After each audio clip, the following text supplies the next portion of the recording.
Hi friends, আমরা রাখি বন্ধনের উপলক্ষে বাড়িতেই মিষ্টি বানাচ্ছি। প্রথমে দেখানো হয়নি, কিছুটা বাদ রয়ে গেছে বন্ধুরা। প্রথমে আমরা করেছিলাম, একটা ডো বানিয়ে নিয়েছিলাম।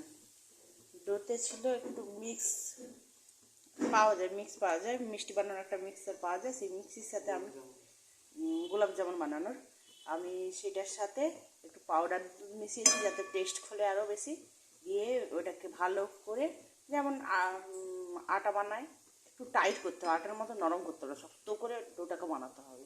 দিয়ে এর মধ্যে একটা রসগোল্লা ভরে দিয়েছি, দিয়ে গোল গোল লেই করেছি। দিয়ে এবারে সাদা তেল আর ঘি দিয়ে ভাজছি।